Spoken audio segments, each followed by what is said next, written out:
Hey guys, Wrestling Throwdown here. I'm Haley, and Joe is not here with me tonight. He's his uncle, I guess, is in town for the last day, and he's from California, so he wants to time with him. But I have a very special guest with me today. One of Joe's buddies, who I actually met from Joe, but he's became one of my wrestling buddies at the same time, and his name is Chris Sterling. It's great to have you on the show, Chris. Great to be here, actually. Today, I'm gonna be honest with you. You're the first woman that I ever discussed wrestling with. To be Oh honest with wow, you, is that a good thing? that is, to me, it's a great thing. And it's gonna be very interesting. I'm more used to talking to men about it, and I talked to my wife about wrestling too, but she's not as into it as I am. You know what I mean? So Okay, yeah, it'll I'm be very definitely interesting. into it. So it's gonna be a great show tonight. Oh yeah.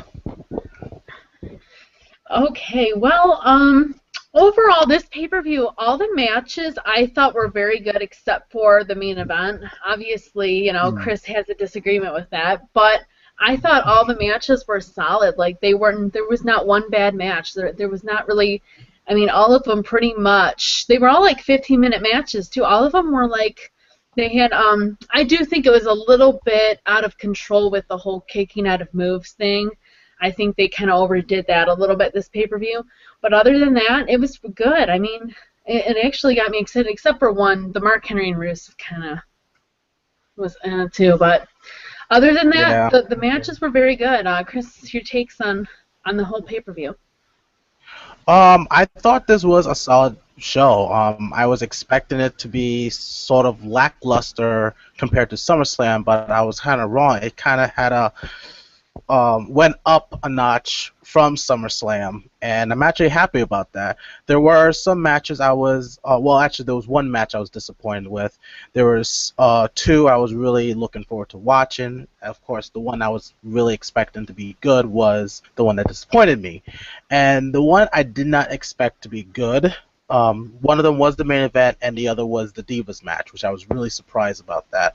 But other than that, the show itself was pretty good. I didn't have to like say, "Oh, I'm kind of bored" and stuff. But again, like I said, really good show in my opinion. Okay, well, let's first start off with the tag team match. Usos Mm. versus Goldust and Stardust.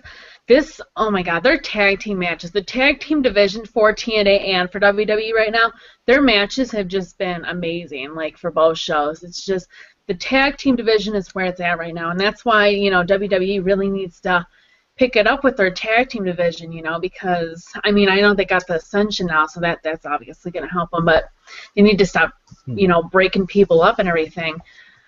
But it was a very good match. It actually, I actually think this might have been the match of the night for me. This was actually a very, very good match to start off the pay-per-view with.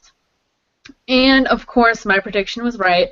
Goldust and Stardust won. I seen it coming. The Usos are a great tag team, but they kind of held it for, almost 7 months now. And if they're getting, ready for the Goldust and Stardust breakup, for them to fight at WrestleMania, obviously they're going to have something for them to fight over when they lose it so they can start this whole feud with them.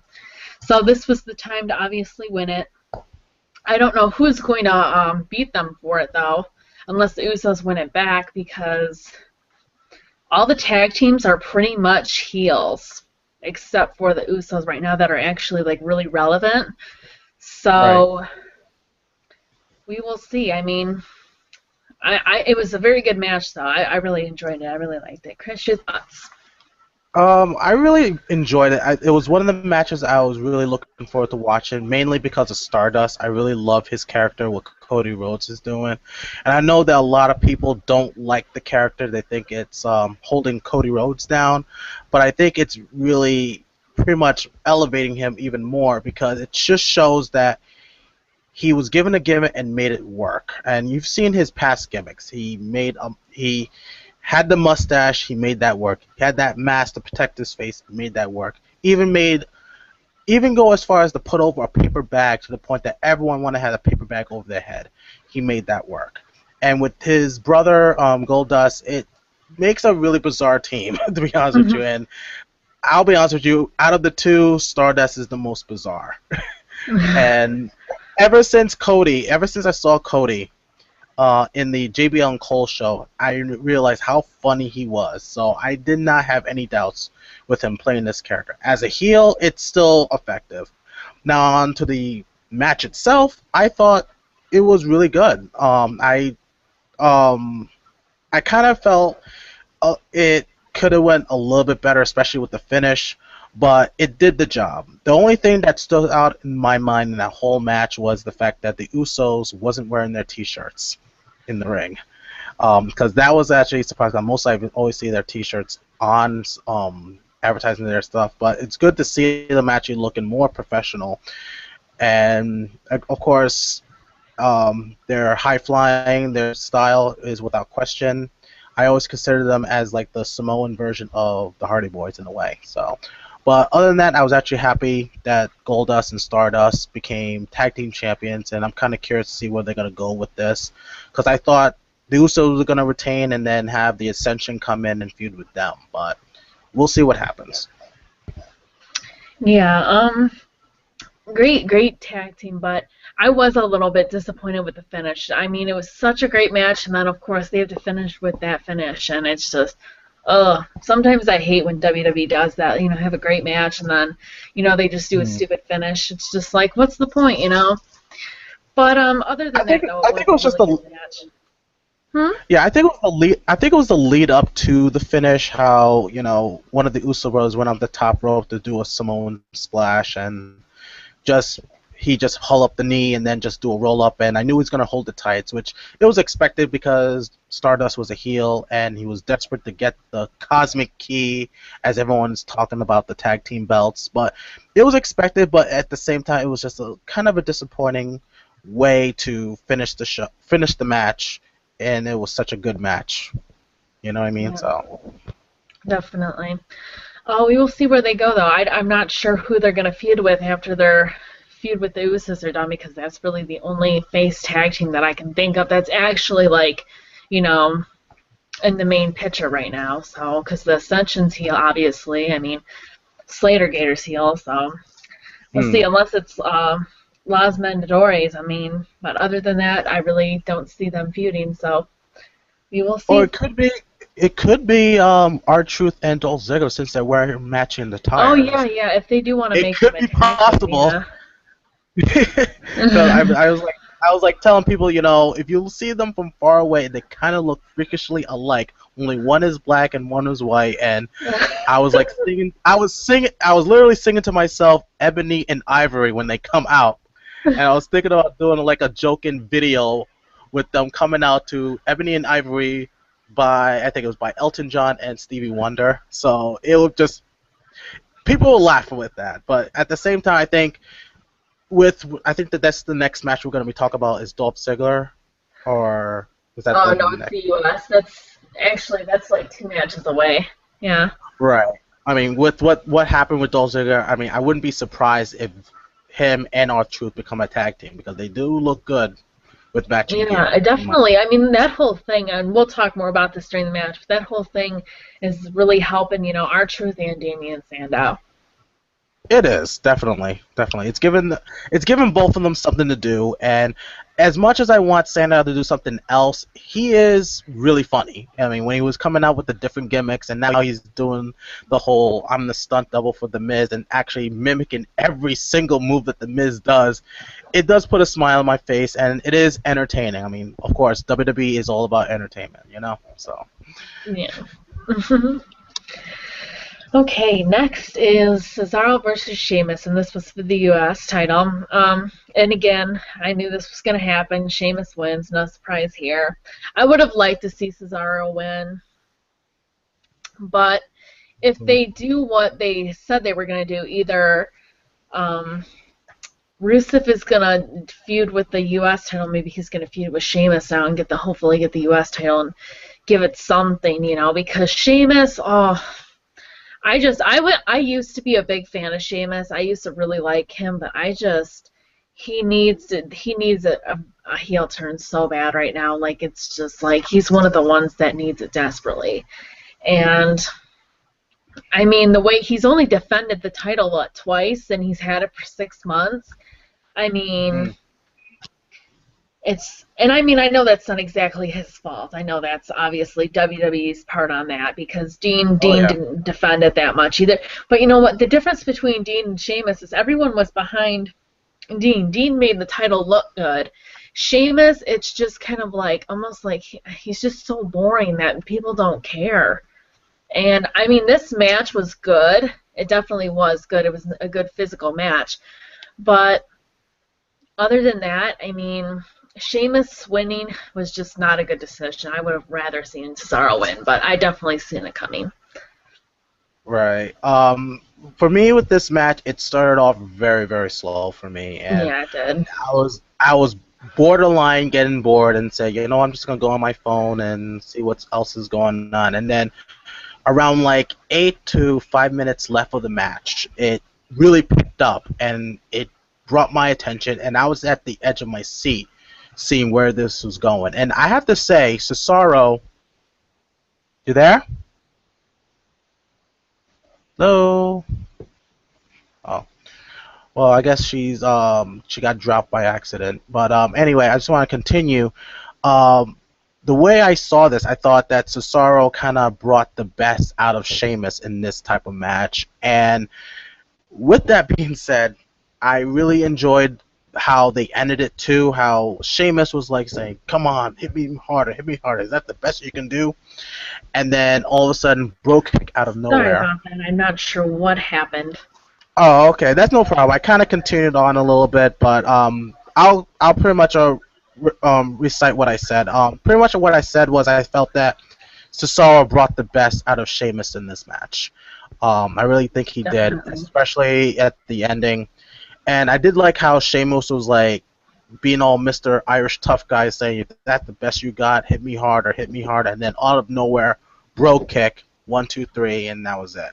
And to comment what you said about Sheamus, I'm a fan of Sheamus, but I do agree that he's in limbo in a way, and I'm starting to feel with the United States title, it's sort of like saying, we're gonna keep this guy relevant, but it's more like they just we don't know what to do. We don't know what to do with this title, so let's give it to him, and then Pretty that's it. much. It's just it's not. I just don't think that the United States title is necessary anymore since the brand extension is over. But I know some people will say, well, we do need a third tier belt. But honestly, they're not doing much with it. And you can see that with Sheamus being the champion, and you said he hardly defended it like probably twice. So it's like might as well just unify it with the IC title like they did with the other titles. You know what I mean? And we just have just 4 titles in the show in the WWE. Yeah, the only thing that I see that they could actually save this title is Rusev winning because then, obviously he's going to get more heat and they can do something. They can, like, I don't know if it was Joe who said this, but someone told me that they think that it would be funny if they obviously burned the title and bring back, like, the European title or something, or just made a new belt in general or something for Rusev, and just threw Hmm. it in the garbage or something like that, because then he would get way more heat, and I mean it would get people talking about the belt and what they're going to do next with this belt and with whoever that he's going to feud with next. I think it needs a little something, but Right. Or he can pull a Lance Storm by just changing the belt into the Russian title. Well, with Lance Storm, he changed the belts that he won in WCW into like Canadian titles and stuff like that. But if Rusev did that, I think he would get just a good amount of heat, um, as if he was to burn it and stuff, and then bring in a totally different title that is equivalent to the United States title. But I do agree that if Rusev did capture the United States Championship, it's sort of like saying I captured the flag, of the United States. Now I conquered it, in a way. So I think I would hope that maybe after the feud with Mark Henry, that maybe he'll feud with Sheamus for the United States title. yeah, definitely. And speaking of Cesaro, like you were talking about Cesaro, I really feel he's another guy that's in limbo, and I've heard Joe talking about it, of where it kind of where the momentum stopped. And I do have to agree that it stopped when WWE decided to pair him up with Paul Heyman. And not that it's a bad thing, but I think it was just bad timing. Because I feel after he won the what was it, the Andre the Giant inaugural Battle Royal, you would think he would go higher with his career, but then out of nowhere he's with Paul Heyman. And I think that what would have made it better is if he was with Paul Heyman first and then win that inaugural Battle Royal. Sort of like saying, I'm a Paul Heyman guy, I accomplished something no one has ever did. You know? But I just think that it was just poor timing, and it's unfortunate that Cesaro suffered from it. Yeah, they were supposed to turn him face, and they didn't want to, and they put him with Paul Heyman. That only lasts for, what, 3 months, because he has to go back with Brock Lesnar. It's just like WWE does not think ahead sometimes. It's like if it were me, then I would be like, well, you know what? Even though we would, Cesaro would work as a Paul Heyman guy, he's going to be with Brock Lesnar in like 3 months, and if we only want him to be with Brock Lesnar, maybe this isn't the best time to put him with Paul Heyman. Maybe we should turn him face or whatever else first, and then, he can turn and then join Paul Heyman, blah, blah, blah, after the whole Brock Lesnar thing's done. That's what I would have done if they really wanted him to join, Paul Heyman. In my opinion, if I was running this booking, the moment I saw Cesaro, Giant Swing, the Great Khali, I would have pushed him to the moon from there. Because when I first saw it, I asked myself, how the hell is he not World Heavyweight Champion? I mean, at least be World Heavyweight Champion. Not necessarily be the WWE Champion, but at least World Heavyweight Champion to show that this guy is the real deal. I mean, I haven't seen anyone with that much feat of strength to do that to someone as huge as Great Khali. And people ate it up. And I wish that the WWE actually did something with it. I mean, they tried to do it with the King of Swing, but then for some reason Vince said, you're not going to do the Giant Swing anymore because it's getting you a positive response and we want you as heel. And I get that. I mean, from a wrestler myself, I understand why, especially if you don't want to be flashy and try to get people to like you. But at the same time, if something looks good, why stop there? Why stop it? You know what I mean? Why stop that? That's exactly why they needed to turn him face. Everyone was so behind him.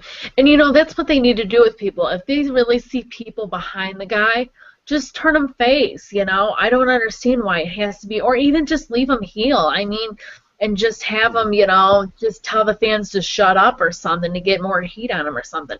Just something. I mean, they don't have to automatically just take something away that the fans like, because then the fans are not going to, the fans are going to obviously get mad at WWE, not at, Cesaro. Yeah. Or, as usual, people will just blame on Cena, even though I don't think Cena's the blame for it, but it happens. Stuff happens, but you know what? It is what it is. Unfortunately, they have a reason business-wise, but at the same time, I would love to see Cesaro for once get the respect he deserves. The only thing I will say, he does need a mouthpiece. He needs somebody to talk for him, and I thought Paul Heyman was the guy for that. You know what I mean? But I can't think of anyone else but Paul Heyman to be that guy. I just think it should have been at a right time for that, in my opinion. Definitely. Next, Dolph Ziggler versus The Miz, and this was for the Intercontinental title. This actually really surprised me.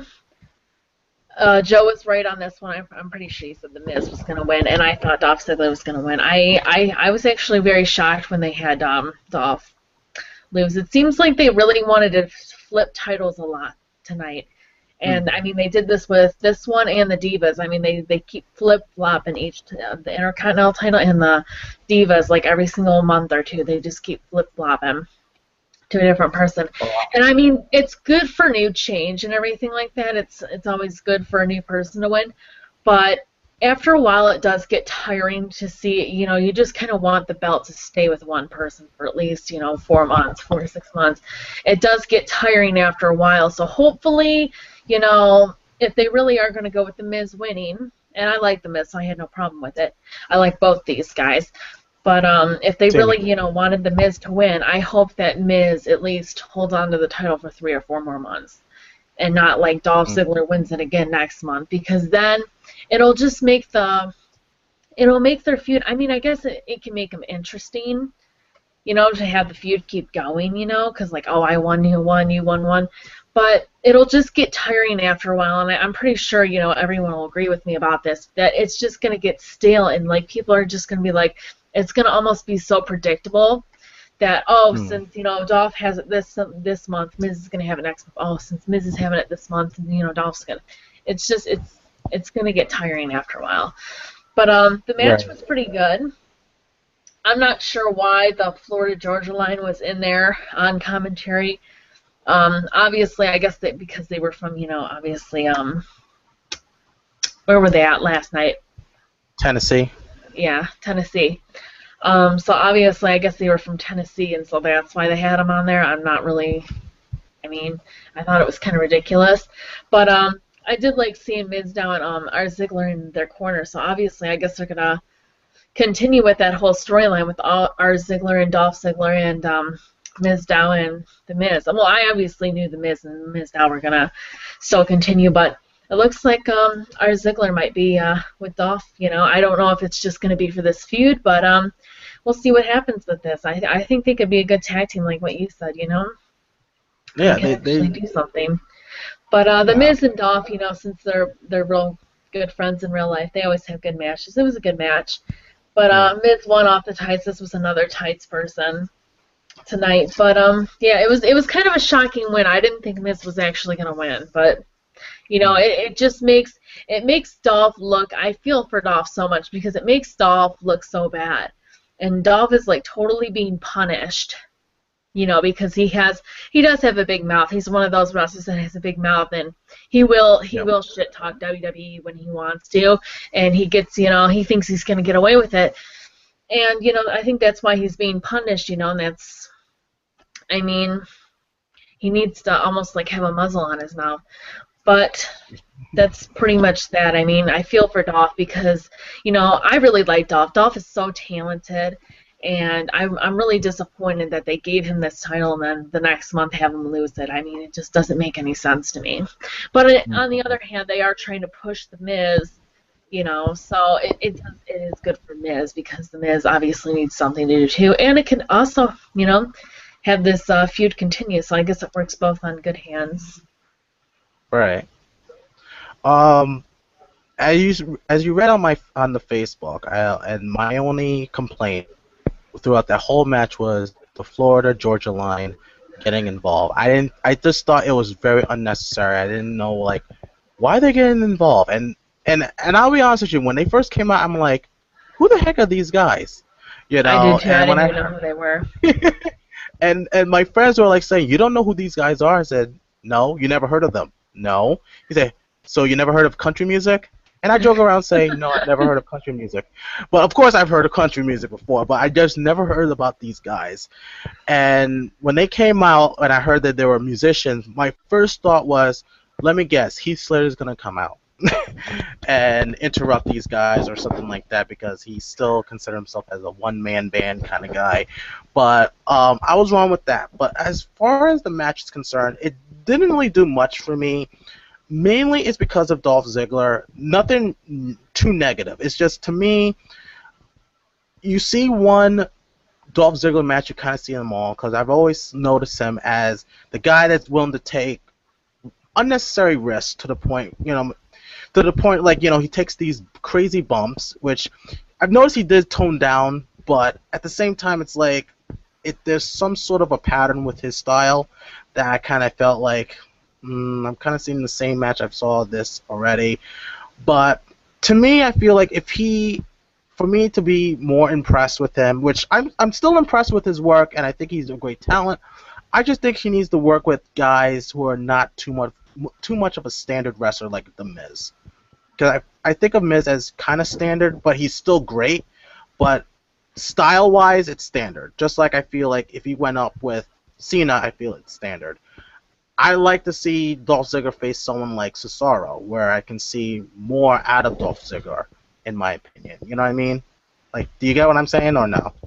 Definitely. I definitely can understand that, and I can see where you're getting that from, with Dolph Ziggler, because he is kind of, he trained himself, obviously, and I think that's another reason why WWE doesn't like him is because he trained himself. They don't like, guys that, obviously, and Seth had this problem, too. They don't like it when guys either come from the indies or, they train themselves, for them to pick them up, and they don't want to listen, they want to do their things their own way. And they hate, trying to teach them their way, the WWE way. So I think that's kind of a thing with Dolph Ziggler too, and that's why he headbutts with them all the time.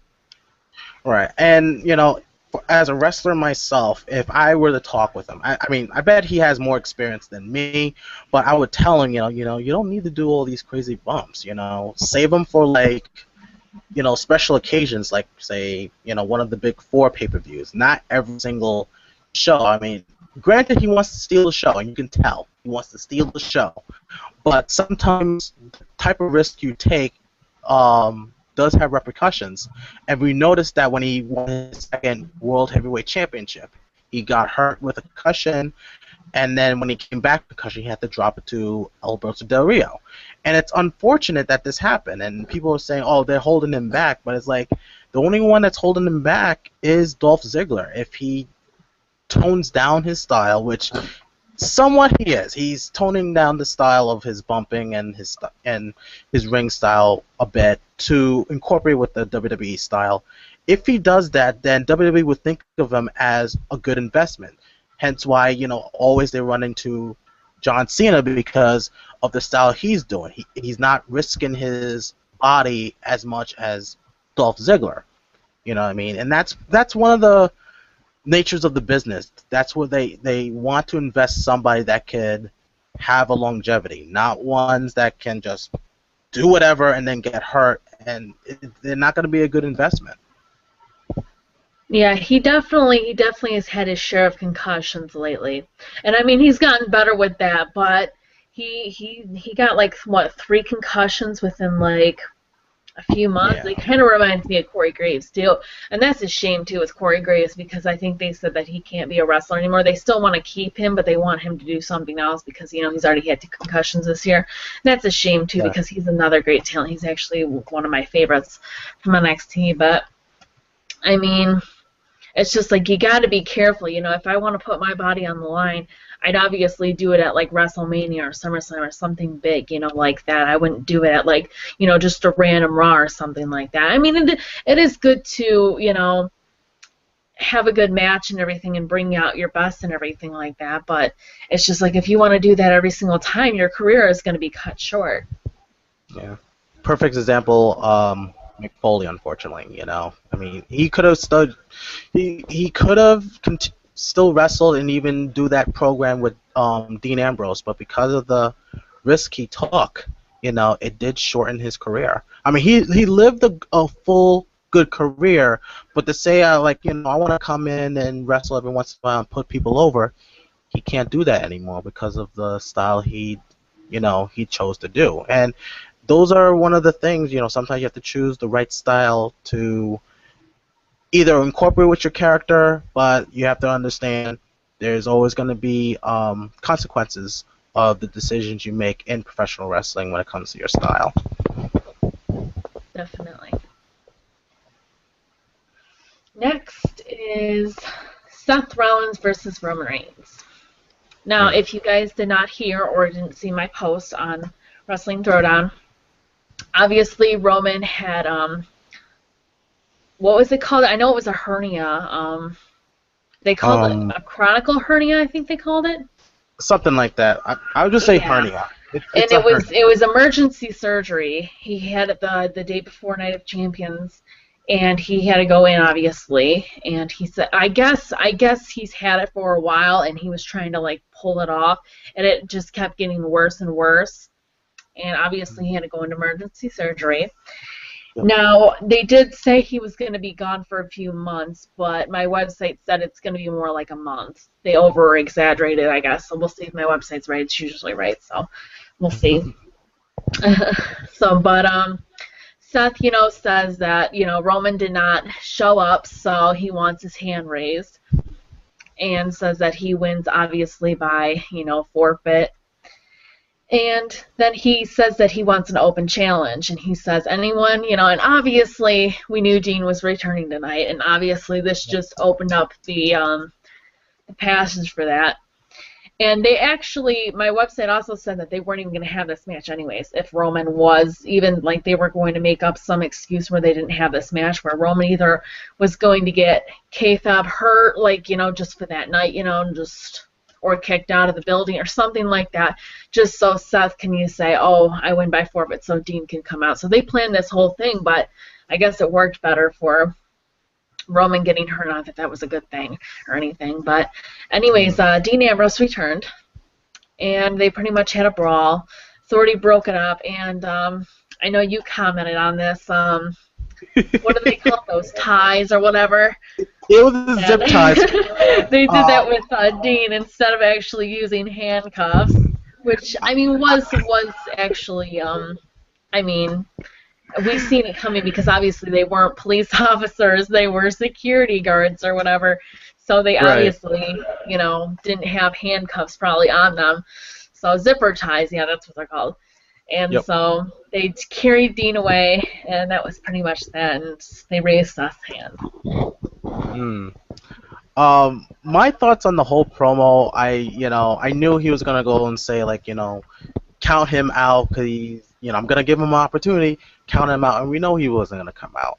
And I had a feeling that they were gonna bring back Dean Ambrose. I think I heard he was gonna come back on Monday anyway, so I figured, like, why not do it early since, Roman Reigns can't make it, and give the fans what they want to see, is to see the rekindle of the feud between Ambrose and Rollins, which we gotta say, this was very entertaining with them going all over the place, and of course security coming out and trying to stop them. You saw the Authority coming out as well, and what made me laugh, I have to admit, what made me laugh was the fact that they bring in the zip ties to tie him down. And then it was because I never saw this in wrestling before, because I'm more used to people using handcuffs, but to use the zip ties, I'm like, holy crap! They're resorting to zip ties. I was like, damn. And then of course my one of my trainers that trained me to be a wrestler was commenting and saying, "What's wrong with the zip ties thing? They use those for security." I said, "I know, but it's just they never used that in wrestling before." And it was very unique, and she's out again. But just want to continue. It was very unique, and I hope they do it again. I really hope they do it again, and I hope she comes back. She should. And she's back. I keep losing connection. I'm not sure what's going on. It keeps saying that I lost connection, but my connection is fine at the bottom. I'm not sure what's going on. Sorry, continue, Chris.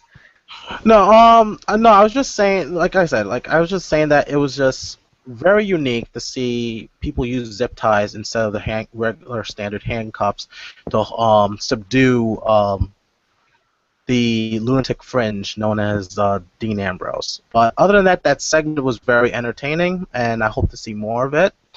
And I just want to comment on the whole thing with what's going on with Roman Reigns. And this is something that I know that fans don't seem to understand about the business, that we all know that they have these long-term plans for certain wrestlers.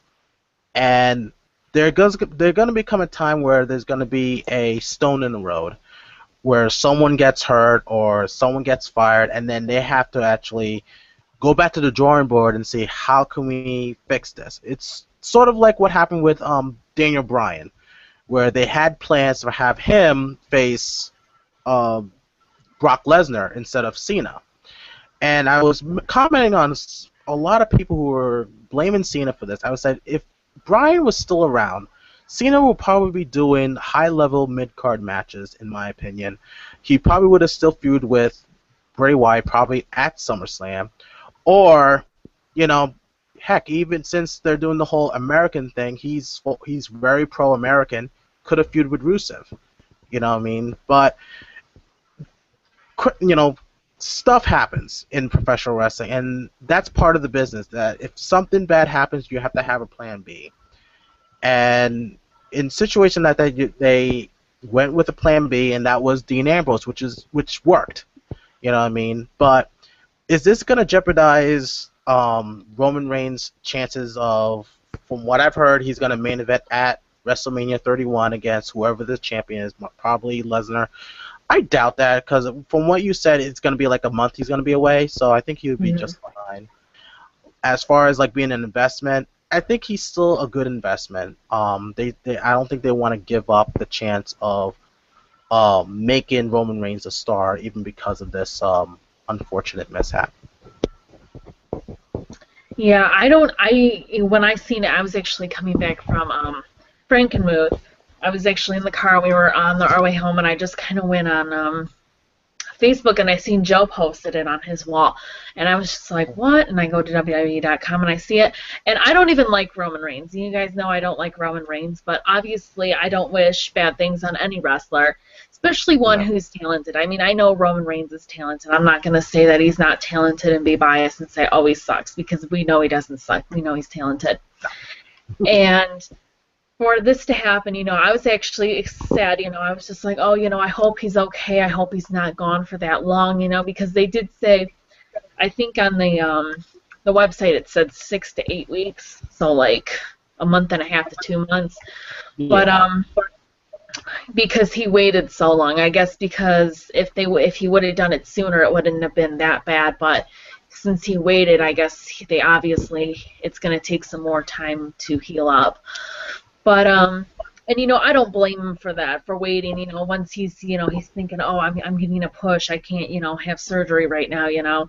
And this was actually probably the time for him to do it, because he's not really having any feuds right now, and he wasn't even going to be facing Seth anyways, because Seth and Dean are supposed to be, you know, continuing their feud. So. Yep.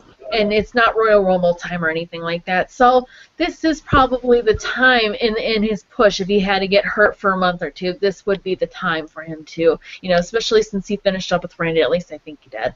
But he finished up with Randy, and, you know, he's not feuding with Seth until probably, you know, after WrestleMania, if they still do that. But, yeah, so this was probably the time for him to get hurt if he had to get hurt. But hopefully, you know, he recovers soon, you know, and everything like that. And hopefully everything's okay. They said it was a success and everything, so that's good. Yeah. So I'm hoping he'll come back, hell raising, you know, as he does right now. So we will just see what happens. You know, I'm just glad it's not too serious. I know we wrestlers are a stubborn bunch when it comes to injuries, and we don't want to lose our spots, but like you said, it is kind of a good timing that he did it that he went out for surgery now, than like close to the road of WrestleMania. Now next, this was a disappointing match. I really did not like this. I didn't think it was going to be good. I know you thought it was going to be good, but I didn't think it was going to be good. And Joe probably didn't think it was going to be good either. Mark Henry versus Rusev. And, of course, Rusev won. I seen this coming, because obviously they're not just going to kill his momentum right now. Heck no. With, you know, the one person. So, and Mark Henry tapped, too. I thought that was kind of shocking. It was a bit shocking, too, but at the same time, it worked for Rusev, because it is putting him over as a monster right now, and that's the best thing.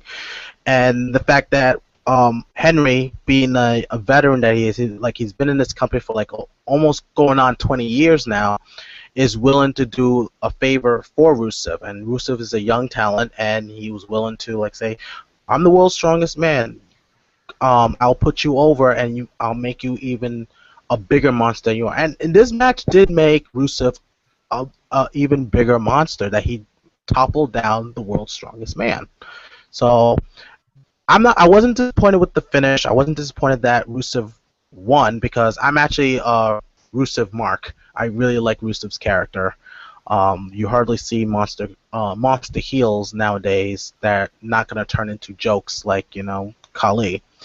But as far as the match itself, the execution, I didn't feel it. I mean, I felt the story, just the execution, it just was lackluster for me. Like very, very lackluster. I was hoping to be somewhat kind of similar to how Rusev was working with Jack Swagger, but I know that Mark Henry is not Jack Swagger. I know I wasn't going to get a technical wrestling match. It was going to be more like test of strength and throwing your own weight around, which I didn't mind, but it did nothing for me. I mean, the story was there, just the execution was, yeah. Yeah, just those two just don't match up. They just don't Right. match up for a wrestling match, and that's exactly what I seen when I seen that they were going to be feuding. I was just like, I don't see this as a long feud either. I think their feud might be done, especially if he starts feuding with Sheamus.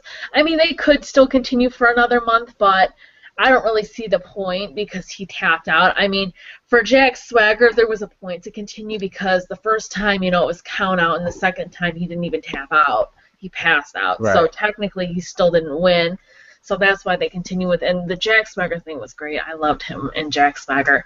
They had great matches, and it worked, It was Definitely. just Mark Henry's, he's getting up in age, and they're both strong guys, and sometimes two powerhouses don't make a great match. A lot of times it's better if you have, like, a technical guy, a wrestler in there, and then, a powerhouse or whatever, you want to have in there.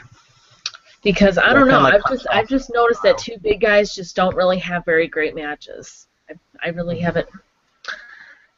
Yeah, I'm just not a fan of two big guy matches. Yeah, I've seen a couple of good ones where two big guys wrestle. Right now, can't think of off the top of my head right now. But like I said, it depends on who the individuals are. I just think that Rusev and Henry wasn't a good match. Like the build-up was good to this match. Just the execution of the match itself, it just wasn't there for the both of them. And I don't blame either of them because they did do their best to make this match good, but it is what it is in that situation. It also didn't help, obviously, that they were the main event last week, too. I don't think people really liked that very much, so. I thought that was kind of weird myself, that they didn't close it with Cena and Lesnar, which they're actually the main attraction for Night of Champions. But like Joe said, I think they were doing it because of Monday Night Football or something like that. I'm like, why should the WWE be worried about Monday Night Football when they've been beating them in the ratings war for over 20 years? A lot of people watch Raw than they do Monday Night Football, and why would the WWE be worried about them in the first place? But I don't run the books there, so it's their Fed. That's usually what I always say when I think that Feds do certain decisions, and I just say, well, it's your Fed, not mine. It's crazy. I don't even know what they were thinking. Next is a match that a lot of people, I guess they didn't like it. I'm not sure why they didn't like this match. I enjoyed it. I mean, yes, the finish was predictable, but I still thought it was a good match. I mean, I know you probably have a lot to say about this too, but Randy versus Chris Jericho, I thought was a good match. I didn't have a problem with it. I know a lot of people stuck their nose up in the air and they acted like they didn't like it. But I thought it was a good match. I had no problem with it. Yes, the finish was predictable, but I mean, it was just like what he did to Christian when he beat Christian after 6 days of him winning the title. I mean, True. It's the same thing. So I mean, and that was still a good match. I mean, I don't understand why a predictable finish would be considered a bad match, but I don't know. Chris, what are your thoughts on this? Did you enjoy the match? I did enjoy the match. I thought it was a solid match. I didn't think it was the greatest match on the card. I thought it was solid to the point it was good. It was enjoyable. I still didn't.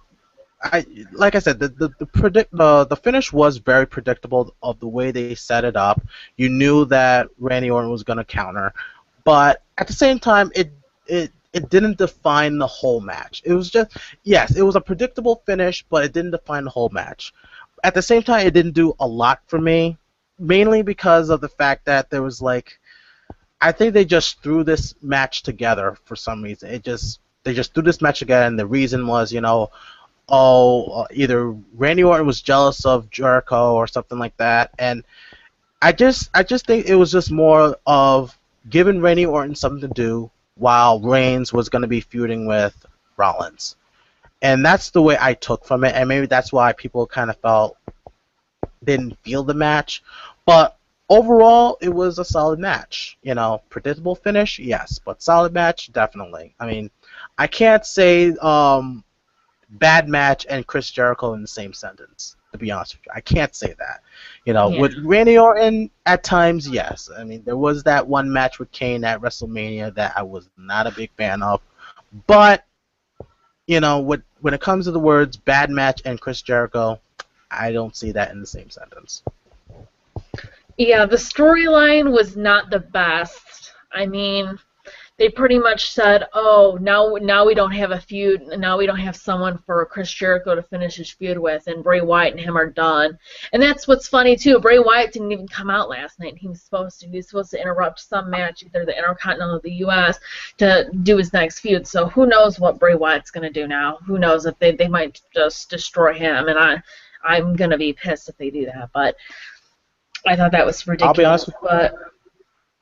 I'll be honest with you, that, other than the fact that they used like a Raw stage for the pay-per-view, having the Wyatts not there did stuck out like a sore thumb to me, because I was like, where are the Wyatts? Because I see them every single pay-per-view, and this is the first pay-per-view we don't see them. And exactly. And to me, it stuck out like a sore thumb, in my opinion.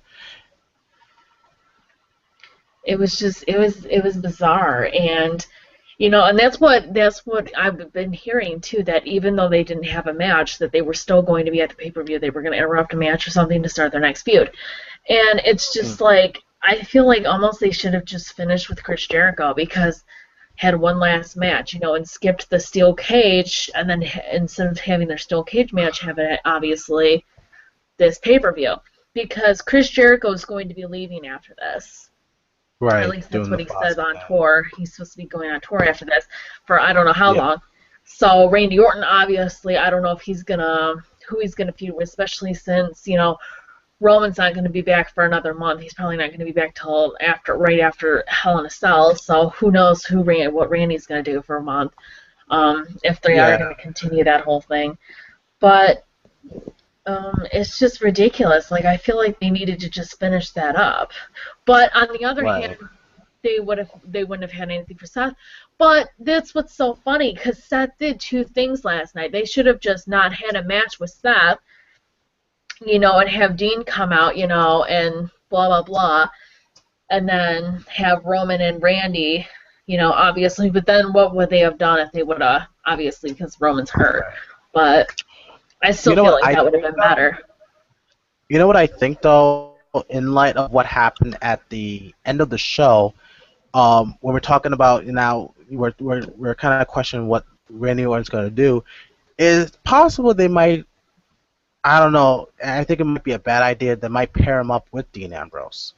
To sort of like, have him protect Seth Rollins, keep him distracted while Seth Rollins does his thing, concerning with the World Heavyweight title, since he got his nose into it finally. But that's my prediction. I hope it doesn't come true, but might be a possibility, because I can't think of anyone else besides maybe Dean Ambrose to feud with Randy Orton as of right now. Yeah, I know they're actually having a match tonight. That's what they just said, actually. I looked on WWE.com. It is supposed to be Dean Ambrose versus Randy Orton tonight, so I thought that was interesting. That should be a good match. But, yeah, it's interesting. The only other thing I could see is him turning face, and obviously that's not going to happen anytime soon, so... No. And it sucks for Randy, because I really like Randy Orton. I do, too. It's just... I feel he's another guy that's in limbo right now, and... he's one of those guys I feel he shouldn't be in limbo, that he should be doing bigger and better things right now. I mean, he did in the beginning of the year, but after that and doing the thing with the Evolution and the Shield, all of a sudden his stock started plummeting slowly and slowly and slowly, and it's a shame. It's a real shame. Yep, definitely. Next is a Divas match. AJ Lee, Nikki Bella versus Paige. Now, this Nikki Bella actually did a decent job last night. I actually thought she kind of did a decent job for how I don't like her as a wrestler. I actually thought she didn't do that bad of a job. This was a really good triple threat match, especially for, a Divas match, And obviously it helps when you have Paige and AJ, two talents, obviously, in the ring. This shocked me. They're obviously flipping the Divas title right now because I guess they don't have anyone else to face Paige until Charlotte comes up. They probably, I don't know if they're just going to keep flip-flopping it, so they're just going to have, obviously, AJ win, then Paige win, then AJ win. I don't know what they're going to do, but AJ Lee's already on her third Divas title, and she's just won the title, 2 times in the past, month? I mean, it's just kind of crazy, and I just don't like it. I just was kind of upset. And I mean, yes, I don't like her, but that's not even really the point. The point is I thought she was supposed to be leaving, and Paige has been holding up her own, her own weight and everything. She's been holding the Divas division. She's completely fine. But it's almost like they're scared and they don't have anyone else to face Paige, so they want this feud to continue. And the only way that they can have this feud continue is if AJ said, "Oh, I beat you," but Paige is going to say, "Oh, I want a rematch now." And then what if Paige beats her? And then they're just going to keep going back and forth just to have this feud. And which is, I mean, I know people aren't going to get tired of this feud because everyone really likes the AJ Lee versus Paige matches, but it's just at the same time, it's you can't be flip-flopping the title every single month. It's going to get tiring after a while. Yeah, I just didn't think it made sense that she won. And also doing that, it's going to devalue the title as well, because if it keeps changing hands every month, and then more titles, people are definitely not going to care. You know what I mean? So, but for me, this match, I have to say, I was really impressed with Nikki of how much improvement she has, and like I said on the Wrestling Throwdown Facebook page, I kind of felt like there was no weak link in it, even though technically Nikki Bella was the weak link in terms of wrestling wise, but the way they execute it seems like everyone was pulling their own weight in this match, and I was really happy with that. I'm trying to think of something else to say. And like I said, with the whole Divas title changing hands constantly, it's why? I mean, you have you have two dominant Divas right now, AJ and Paige. Kind of leave it to Paige right now. Why not leave it to Paige to be that dominant Diva for right now? Have her face the other Divas, or better yet, travel to NXT to give that Divas title some importance, that I'm traveling to NXT and defending this belt against one of the NXT Divas. Even though there is a women's championship there, but it still brings that importance, because do you really see any other Diva right now that would feud with the Divas title besides AJ and Paige? I don't see anyone else. Naomi can do it, but I forgot about Naomi. Can do it too, but it's just how they're booked. I mean, they got a couple of people. Emma can do it too, but it's just how they're booked. I mean, they don't have any care in the world for them. I mean, I see you kind of laughing, but I think Emma's good. But well, I like Emma. It's just that, unfortunately, because of what happened with the whole I get it. Yeah, I have a feeling she's not going to get a title shot for a while now. I definitely agree with that. It's a shame. It's a shame, but but go ahead. But it's just, I don't even know. It's just, I mean, there's quite a few girls that can do this. Naomi, Natalya, Emma, even Summer Rae or Layla. I know Layla's kind of getting up in age, but Summer Rae's good. I think Summer Rae's good. there's a lot of people that can, and I mean, it's just like they think only because this feud's so good and because the people are finally caring about the Divas division because AJ and Paige are fighting that they have to savor it as long as they can. And, Right. I mean, yes, it's good, but sometimes it's not going to work out like that. I mean, sometimes people are going to get bored of it eventually. Like, I think they should only have maybe 1 or 2 more matches. Right.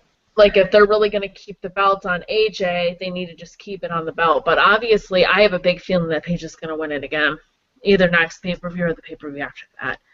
Right. Because it's just like, why would they have AJ have... I mean, she already had the title for 200 and so days, then she had it for another, like, 2 or 3 months, and then now she has it again. Right. Like, they're just going to have her keep it for, like, 3 freaking years. I mean, off and on. Yeah. I mean, it's just kind of crazy. I think what really kind of went on a downward spiral with the Divas title was the fact that when Paige won it, and she had a really good title run, in my opinion, by wrestling every other diva out there, and it brought back some importance to the Divas division by her being a competitive fighting champion. But then the moment AJ came back and all of a sudden she's champion again, I'm like, why? Exactly. I mean, it's like we're finally given a damn about these divas right now because of Paige, of the fact that she's wrestling even Tamina Snuka. And you never thought that Tamina Snuka would get a chance at the time, but she was facing Tamina Snuka, even Naomi, and it just made it feel like, everybody wants to be a diva. Now it's just more like only 2 people will be Divas champion, and if you include Nikki Bella, only 3. What kind of a division is that? I feel like they're just shoving AJ Lee down our throats right now because she's so popular and she's just like her husband. She's no offense to CM Punk, I love CM Punk, but they both have over 1 million followers and everyone loves AJ Lee. So it's just like, since she's a fan favorite, the people want to see her be Divas champion, so we're gonna just shove her down your throat. And it's just like, I think eventually people are just gonna start getting bored of her. I'm surprised people haven't gotten bored of her already. All she does is skip now. Yeah. I mean, yes, she's a good talker, but it's just like her whole character, her whole crazy gimmick is just getting so tiring and so boring. Right. But in my opinion, she can make it without the CM Punk name. Because everyone is always associating with... Exactly. Which is for good reason, because she's married to the guy. But before she even got into a relationship with CM Punk, she was doing very well as a Divas champion. Exactly. She can do it without it, but for some reason the fans, even WWE, feels that, well, she is still, she's associated with CM Punk, and people still love CM Punk, so why not we put her on the top? And she can make it on her own merit, and she has proven that time and time again. Even when I first saw her in NXT and competing, even though she didn't win NXT, but Caitlyn did, I still saw some promise to her. I guess mainly because she used to go out with Jay Lethal, and Jay Lethal is a really great talent. So if she learned something from Jay Lethal, I wouldn't be surprised that she'd be a good talent, a good asset for the WWE, and she proved that. She definitely proved that. Yeah, she is talented. She could talk too. It's just, it's the whole gimmick that they give her. They're just shoving down our throats, and it's just driving me nuts. Yeah, right.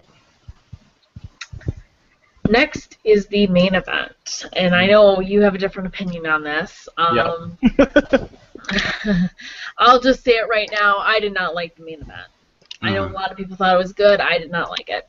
And I also got called a fangirl today because I said I saw was good about it was Seth Rollins. Whatever, You can call me a fangirl if you want. I don't care.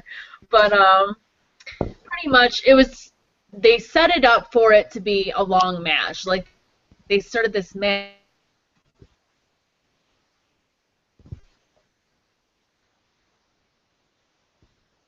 Hello? Oh boy.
Sorry, guys. I'm going to kill this computer in a minute here.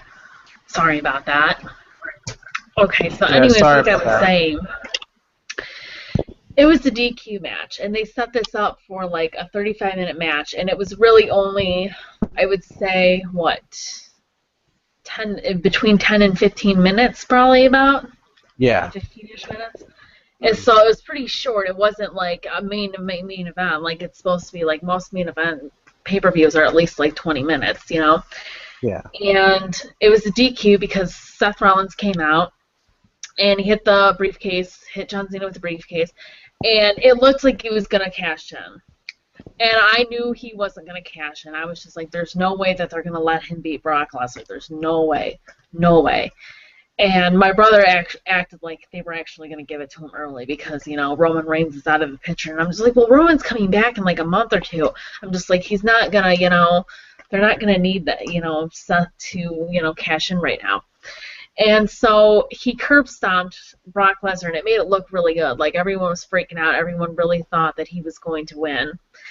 And, of course, John Cena comes in and pulls him out, and that's pretty much that.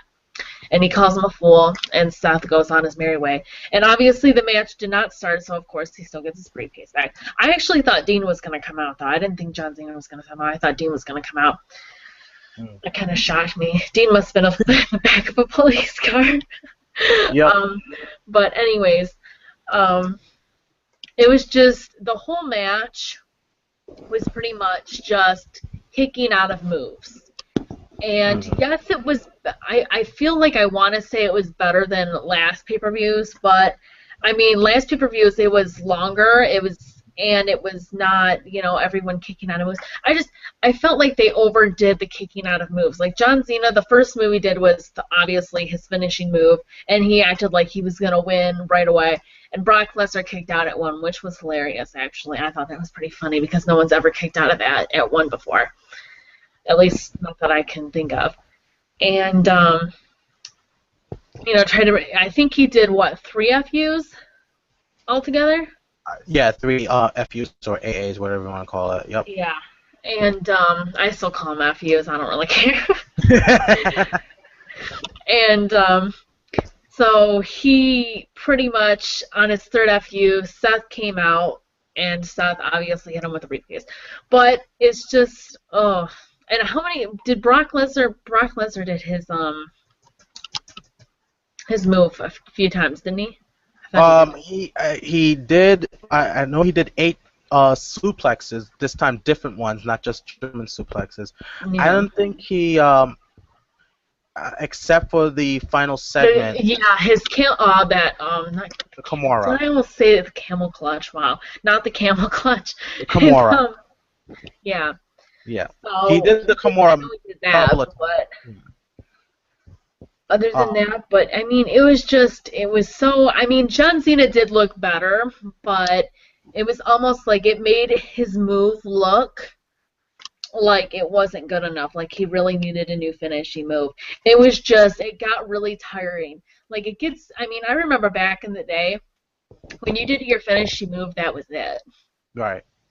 And now it's just like, it's gotten like, so some of these finishing moves are like not enough, and people are kicking out of it like 10 times during the match, and it just doesn't look good. It doesn't make you look strong or anything. I mean, it makes your finishing move look weak and like you need something better.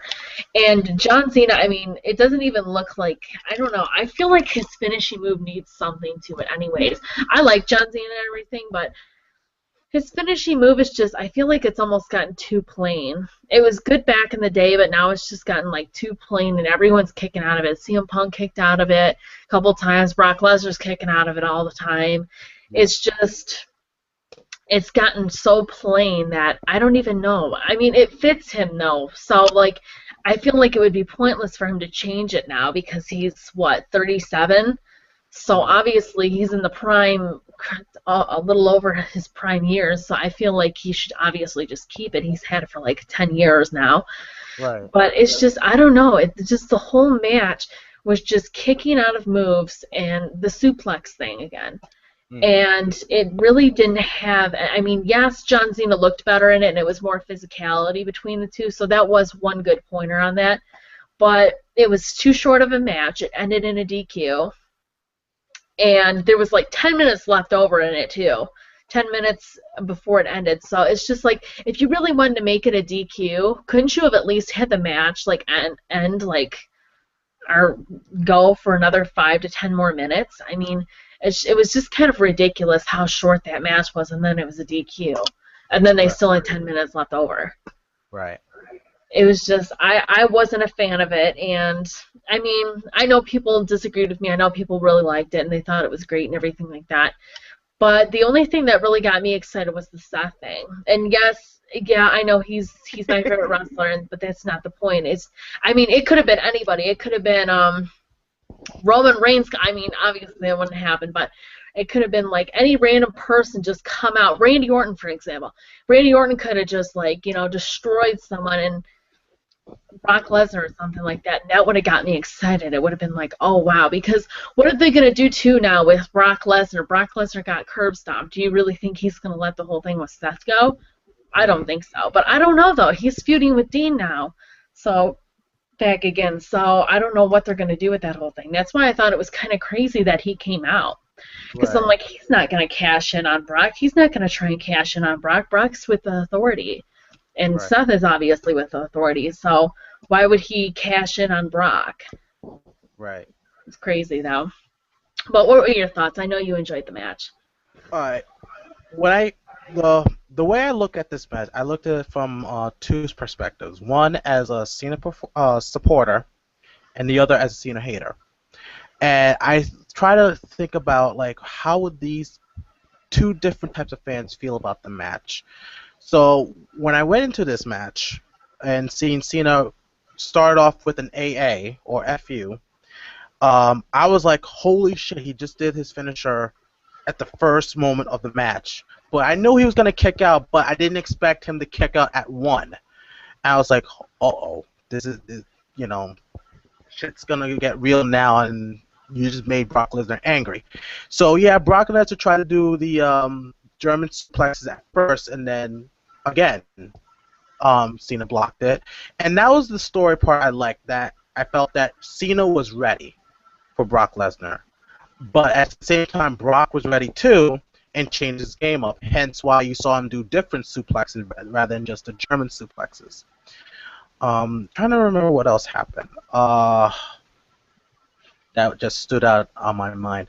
Oh, the other thing that stood out on my mind is, I don't know if you noticed this, but you noticed that there was some blood coming out of Brock Lesnar's nose. And I actually didn't notice that.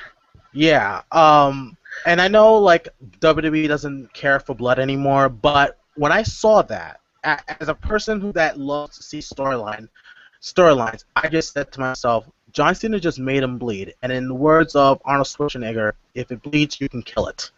And that's where I kind of said, like, John Cena might have a chance with this guy in beating him. But of course, Brock Lesnar dominated most of the match, and John Cena got more offense than the SummerSlam one. And when I noticed he was getting into the Kimura a couple of times, I thought, I was actually on my edge of my seat thinking that he was going to break his arm. And that's what I was waiting for. But then to see John Cena deadlift Brock Lesnar while having him in the Kimura, it spoke volumes to me that, yeah, John Cena is taking this seriously and wants to beat Brock Lesnar. And of course, Brock Lesnar was a little bit shaken up that this is a new John Cena that he hasn't fought before. And multiple times you see him getting the STF.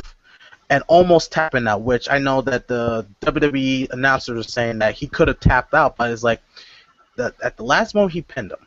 So the story itself, to me, it was gripping because it was sort of like a classic battle between the hero and the unstoppable villain. That at first they tried to fight and it was one side, but now the second time, it's sort of like how Batman and Bane fought in The Dark Knight, where it was one-sided, and then the second time they fight, it was more, trading off a little bit. You know what I mean? You get what I'm saying? Yeah. So, and that's where I looked at it. And as for the finish itself, when he did the third AA, and he tried to pin him. Seth Rollins came out and stopped him. And I, along with a lot of people, thought, like, Seth, are you freaking crazy? Why would you cash your contract to Brock Lesnar? He's going to kill you. And it took me about a day to think about it. It's like, you know what? This actually makes perfect sense of what Seth Rollins is doing. And it brought me back to what Seth Rollins said in his promo at Night of Champions, that he was an opportunist. And he took the opportunity to cash in at a vulnerable and battered and beaten Brock Lesnar. Because, honestly, I would never want to face Brock Lesnar at his freshest moment, where he has full strength. I want him at his weakest. And that's what Seth Rollins did. And to me, what Seth Rollins was going after was not just the WWE title. And yes, he could have easily let John Cena win and then cash it while Brock Lesnar pretty much beat him up out of anger. But I think what I noticed from Seth, storyline-wise, that Seth was also after being the first to dethrone the Beast. Like, he wanted that honor, that I'm the one that took the title from Brock Lesnar, and that was an opportunity he wanted. And that's the way I saw it. And I like the fact that John Cena did call him a fool, because we all thought he was a fool for doing that. Like, why the hell would you even think of doing that? But again, like he said in his promo, he's an opportunist. And he wants to be the best. And what better way to call yourself the best is not just being the champion, but be the man to beat the Beast.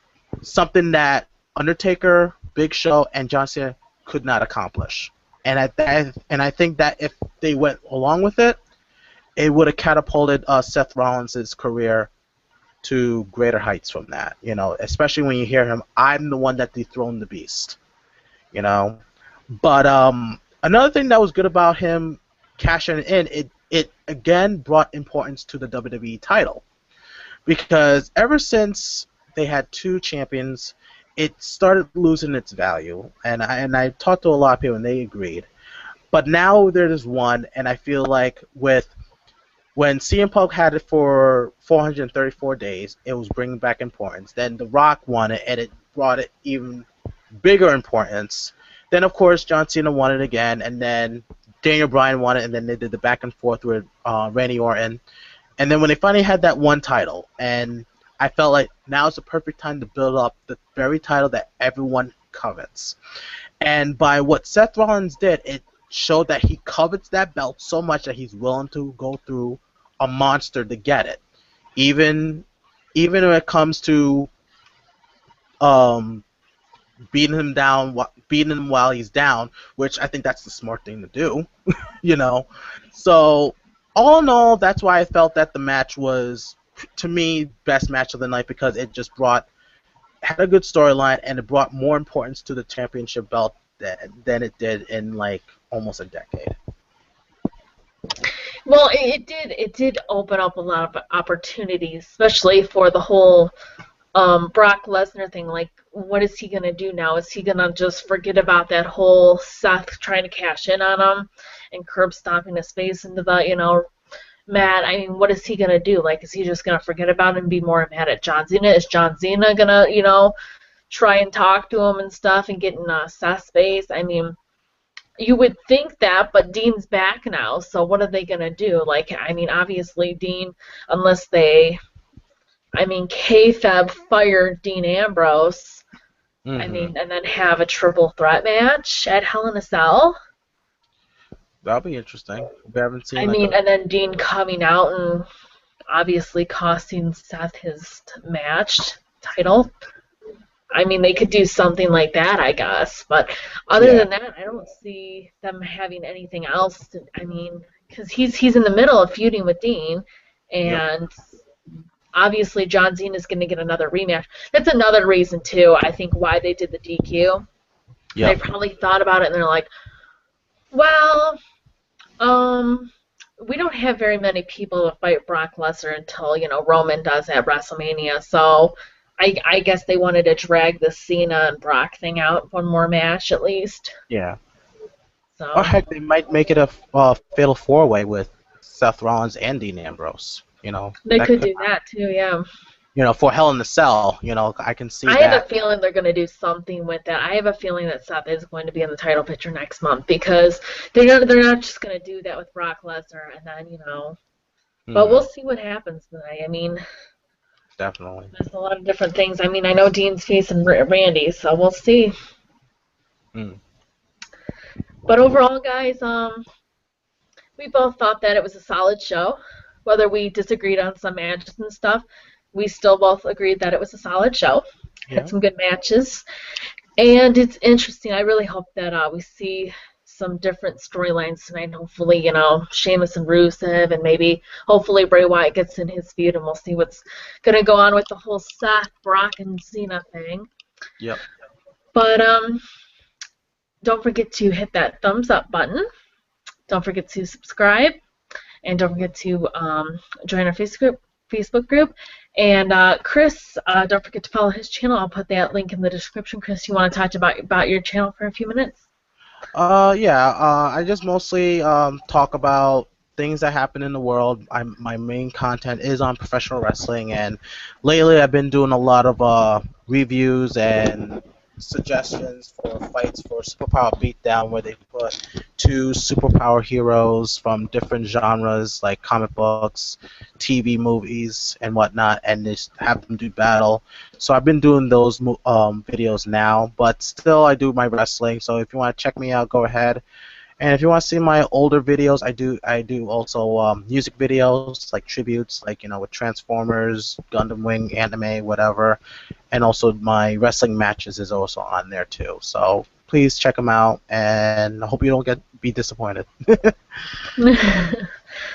Chris knows what he's talking about, guys, so please do follow him. And that's pretty much that. Like I Mm. said, don't forget to subscribe and all that, and I will put all the links in the description, including Chris's channel. And I hope you all have a wonderful day, and I will see you in the next one. Bye.